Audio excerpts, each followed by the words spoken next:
ऐसा सरोवर, सुंदर बनावटी बनावटी पक्षी इत्यादि उस पर थी, चारों तरफ सुंदरता फैल रही थी महाराज। इतने सुंदर विमान में उन्होंने विहार किया। जब बहुत दिनों तक विहार करने के पश्चात, अच्छा उस विहार के दौरान 10 कन्या की प्राप्ति किया। 10 कन्याओं की प्राप्ति हुई। उन्होंने सोचा कि भैया अब तो इतना जीवन बीत गया हमारा, 10-10 कन्याएं प्रकट हो गई, अब तो हमको भगवान का भजन करना ही चाहिए। कब तक गृहस्थी के भोग जो बार बार आकर्षित करते रहेंगे, कभी भोग की इच्छा खत्म होगी नहीं। न समझ आया? भोग की इच्छा मरने पर्यंत तक नहीं खत्म होती है, उसको खत्म करनी पड़ती है। इसीलिए सनातन धर्म में एक नियम है, 25 वर्ष तक ब्रह्मचारी ब्राह्मण रहे, उसके बाद विवाह करे, 25 वर्ष तक गृहस्थ रहे, 25 वर्ष तक वानप्रस्थी में तप करे। तप, वानप्रस्थी का बड़ा कठिन तप होता है, तप करे, फिर उसके बाद सन्यास के योग, वानप्रस्थ आश्रम के बाद सन्यास के योग्य हो जाता है, फिर तप करके अपने पापों को नष्ट करता है। सन्यासी सन्यास डायरेक्ट नहीं ले सकता है, सन्यास के योग्य बनता है, और जब सन्यास के योग्य बन जाता है तब उसको सन्यास, आखिरी आश्रम, जिस 4 आश्रम में आखिरी आश्रम है सन्यास आश्रम, समझ ना? चारों आश्रम में भगवत प्राप्ति हुई है, होती है, बस करने वाला चाहिए। करने वाला हो तो वो गृहस्थ तो ज्यादा भगवत प्राप्त कर लेते हैं। भक्तमाल में तो सब गृहस्थ भरे हुए हैं, जैसे कबीरदास जी गृहस्थ, रैदास जी गृहस्थ, मीराबाई जी गृहस्थ। सुनो, एक भक्त हैं नरसिंह मेहता, नाम सुना होगा आप लोगों ने, नहीं सुना होगा तो कभी, क्योंकि हमारे महापुरुषों का भी नाम हम लोग भूल गए, क्योंकि हमें अपने धर्म की शिक्षा नहीं दी जाती है। तो नरसिंह मेहता जो कि गुजरात के बहुत बड़े सिद्ध भक्त हुए, नरसिंह मेहता विवाह किए थे, उनके 2 बालिका, एक पुत्र था। कहते हैं नानी बाई का मायरा जो है, मायरा, वो बड़ा प्रसिद्ध है, वो संगीत के रूप में उसको लोग गाते हैं। भगवान स्वयं आए थे, नानी बाई हैं नरसिंह मेहता की जो है बेटी, उनके घर में जो मायरा, भात भरना कहते हैं उसको, भात भरना, जब बेटी का विवाह होता है ना तो नाना जी लेके अपना धन इत्यादि लेके आते हैं, और परंपरा चलाए कि नाना जी कुछ धन देंगे।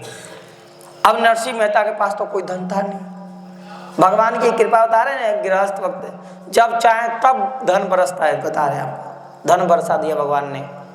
नरसिंह मेहता पहुंचे अपने एक बैलगाड़ी से, वो टूटी हुई बैलगाड़ी महाराज लेके पहुंचे, और जिसके घर में शादी किए थे, जब शादी किए थे नरसिंह मेहता बहुत कुछ दिए दहेज में, क्योंकि उस समय वो बहुत धनवान थे, और सब लुटा दिया संतों के सेवा में, सब लुटा दिया भक्ति में।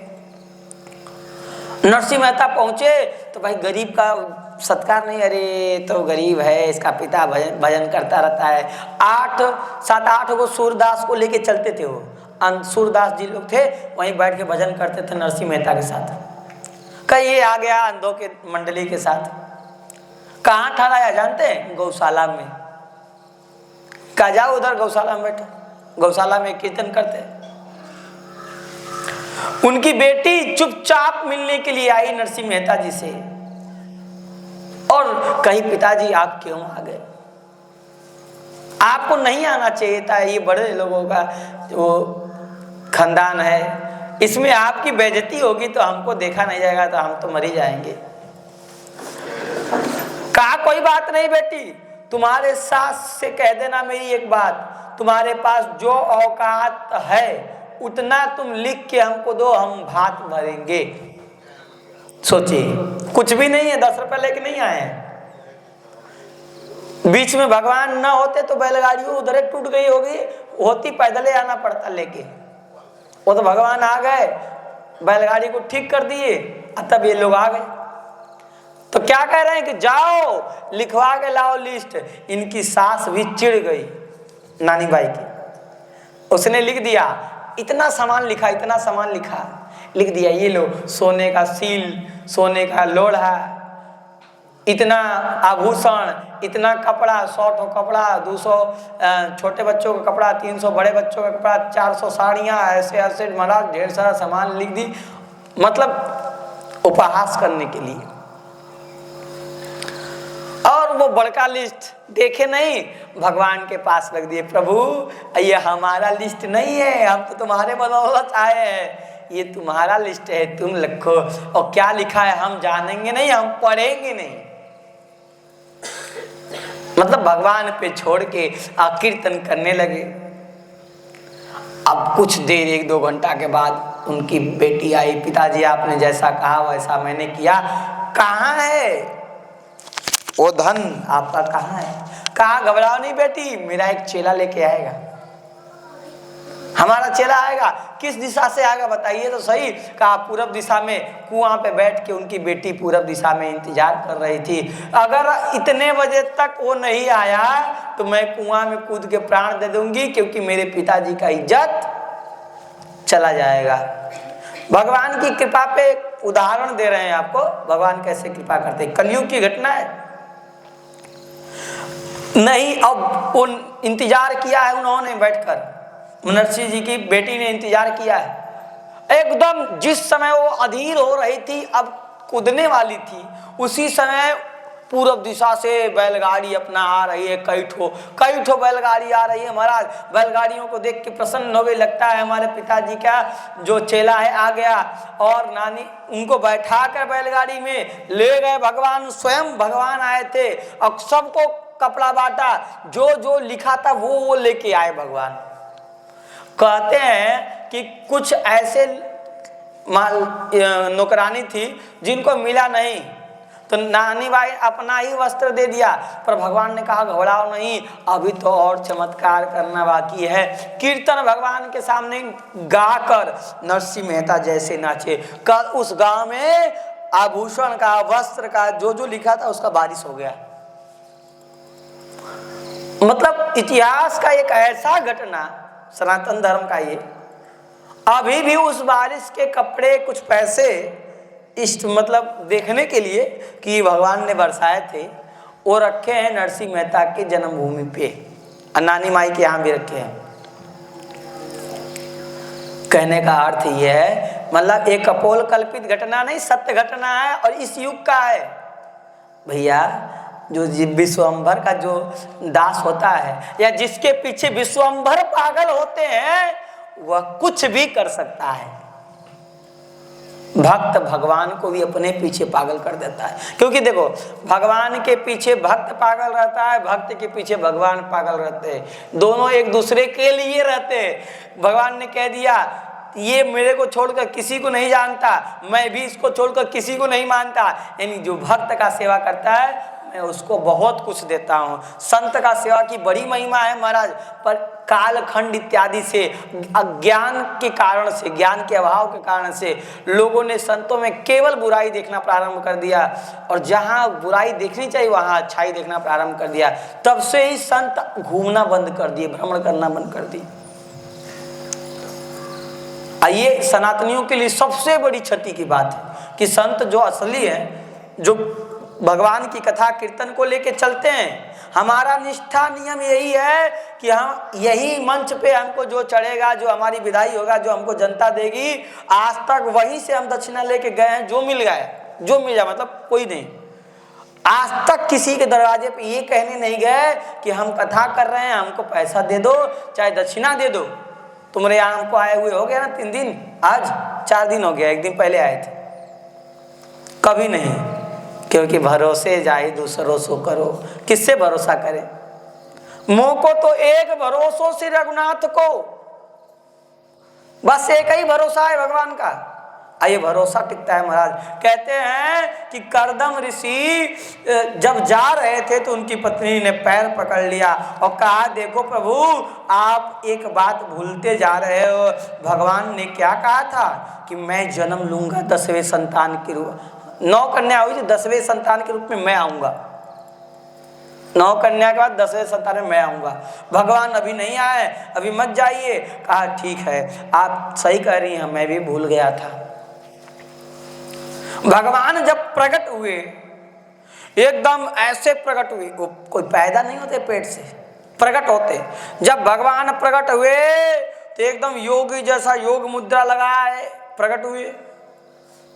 रोना गाना तो कोई मतलब नहीं, प्राकृतिक बच्चे थोड़ा ना कि रोएंगे, एकदम प्रकट हुए। राम जी को रोना पड़ा जन्म लेकर। मैया ने कहा माता पुनि बोली सो मत डोली तजहु ताते आरोपा कीजे सुलीला अति प्रियशीला यह सुख परम अनूपा। कहा रो रो, मैया ने कहा रो, तभी तो धरती पे आए, रो। बिना रोए धरती पे कैसे तुम्हारा आना माना जाएगा। तो भगवान रोए हैं और कृष्ण भगवान भी रोए हैं, पर कपिला अवतार सिद्धावतार है, सिद्ध का अवतार है, रोए नहीं, ऐसे बैठे रहे महाराज। योग में ऐसे समाधि लगाए रहे। अब जब कपिल भगवान बैठे हैं तो अपने पिताजी को सबसे पहले कह दिया, क्या कह दिया कि देखो भाई, अब तुमको सन्यास लेने की इच्छा थी, अब मैं आज्ञा दे रहा हूं, अब तुम सन्यास के मार्ग में चले जाओ। भगवान ने कहा कि तुम्हें सन्यास लेने की आवश्यकता है, यह हमारा ही व्यवहार है। मैंने तुमसे कहा था कि मैं तुम्हारे यहाँ जन्म लूंगा, मैं प्रकट होऊंगा, प्रकट हो गया, अब तुम सन्यासी हो जाओ। गच्छ कामं मया पृष्ठो मयि सन्न्यस्य कर्मणा जित्वा सुदुर्जयं मृत्युम अमृतत्वाय मां भज। जाओ मृत्यु को जीत लो। मृत्यु को कोई जीत सकता है, पर भैया भगवान क्या कह रहे हैं, माम भज अमृत तत्वाय कल्पते, मेरा भजन करके अमृत की प्राप्ति कर लो। जित्वा सुदुर्जयम मृत्युम अमृत तत्वाय माम भज। अगर भगवान का भजन करने वाला मृत्यु पे शासन करता है, उदाहरण दे देते हैं इसी कलयुग का, दूसरे युग का देंगे ना, तो आप लोग कहेंगे अरे वो तो दूसरे युग के थे। किल देवाचार्य जी, जो कि रामानंदाचार्य जी के पीढ़ी में हुए, संतों की कई पीढ़ियां आई, उसमें किल देवाचार्य जी और अग्र देवाचार्य जी 2 गुरु भाई थे, जो महायोगी थे, महायोगी किल देवाचार्य जी। एक बार भगवान के पूजा के लिए ऐसे फूल वूल इकट्ठा करके कोई ला के दे दिया था, और उसमें भयंकर सांप बैठा हुआ था। जैसे ही फूल उठाया उन्होंने, सांप ने डस लिया, फिर हाथ आगे कर दी, फिर डस लिया, फिर हाथ आगे कर दी, फिर डस लिया, और दिखा दिया देखो अमृत तत्वाय माम भज, भगवान की वाणी मैंने सत्य कर दी। यानी कि इस भारत में वो ऐसे महापुरुष थे, 1-2 महापुरुष नहीं, महाभारत में इच्छा मृत्यु किसको मिली थी? केवल भीष्म जी को। पर सुन लीजिए, कलयुग में ऐसे ऐसे महापुरुष हुए जिन्होंने काल को गुलाम बना लिया। किल देवाचार्य जी के अंदर तनिक भी विष का प्रभाव नहीं पड़ा, और मीराबाई जी विष पी गई हलाहल। आपने मीराबाई जी का तो सुना ही होगा, राणा विष दियो मैं जानी, मैं जानती हूँ। हलाहल काल को भी चुनौती देते हैं। भगवान के जो लाल होते हैं वो काल को भी चुनौती देते हैं। बस भगवान के लाल तो बनो। देखो भाई, माया के गुलाम बनोगे तो माया में जन्म है, माया में मृत्यु है, माया में भटकना है, माया में दुख है। और जब भगवान के दास बनोगे तो भगवान अमृत स्वरूप है, भगवान अजन्मा है, अजन्मा अपने स्वरूप की प्राप्ति हो जाएगी आपको। सन्मुख होई जीव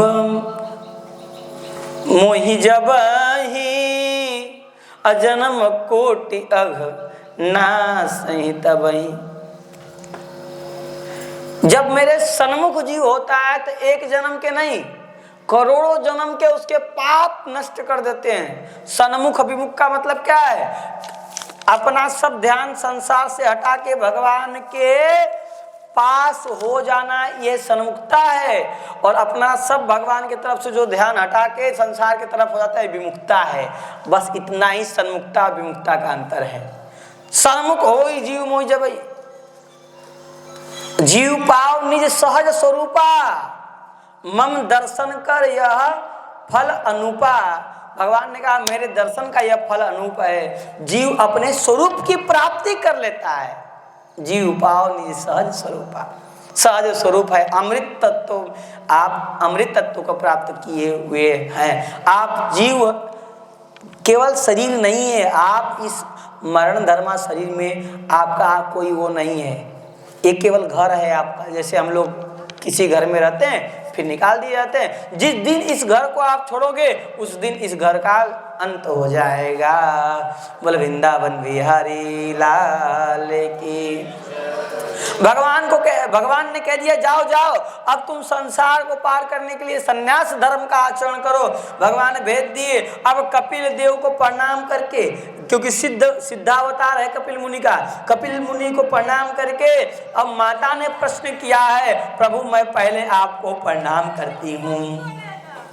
तम त्वागताहं शरणं शरण्यं स्वभेत संसार तरो कुटारम। जिज्ञासयाहं प्रकृते पुरुषस्य नमामि सद्धर्म विदाम वरिष्ठम। हे सारे धर्म को मानने वाले, इधर बच्चे हैं ना, इधर बच्चों को डांटो तो। नमामि सद्धर्म विदाम वरिष्ठम। हे सारे धर्म को मानने वाले, सारे धर्म के जानने वाले, क्योंकि सब धर्म भगवान के ही अंदर प्रवेश किया हुआ है। सब धर्म के सार भगवान जानते हैं असली रूप में। आपको प्रणाम है। और जानते हैं लिखा है कि तम त्वागताहं शरणं शरण्यम। सबसे बड़ी बात तो यही लिख दिया है, मैं आपके शरण में हूँ। आपके शरण में, मैया कह रही है कि मैं आपके शरण में हूँ। इसका मतलब जब तक जीव भगवान के शरण में नहीं जाता है तब तक जीव को किसी भी प्रकार का ज्ञान नहीं होता है। और जब तक जीव भगवान के शरण में नहीं जाता है तब तक जीव को ज्ञान नहीं होता है। वो तो छोड़ दो, जीव का कभी कल्याण नहीं होता है। इसीलिए माता जा रही हैं, कह रही है भगवान को प्रसन्न करने का सबसे बड़ा साधन है शरणागति। जैसे हम लोग गुरु जी के माध्यम से शरणागति लिए, माता यहाँ पे शरणागति हुई। तम त्वागताहं शरणं शरण्यम, मैं आपके शरण में हूँ, आपकी शरण्य हूँ, आप हमारी रक्षा कीजिए। भगवान ने कहा, मैया ने पूछा कि महाराज और हम अपने सदगति के लिए आपसे प्रश्न करना चाहती हैं कि हमारी सदगति कैसे हो, हमें सदगति का उपदेश दीजिए। तो कितना सुंदर उपदेश दिया है कि देखो सदगति चाहती हो, ऐसे तो बहुत सारे मार्ग हैं सदगति के, ऐसे तो बहुत सारे मार्ग हैं सदगति के, पर हम आपको एक सुंदर मार्ग बताते हैं। आपको एक सुंदर मार्ग बताते हैं। उस मार्ग पे आप जब चलेंगे तो आपकी सदगति हो जाएगी।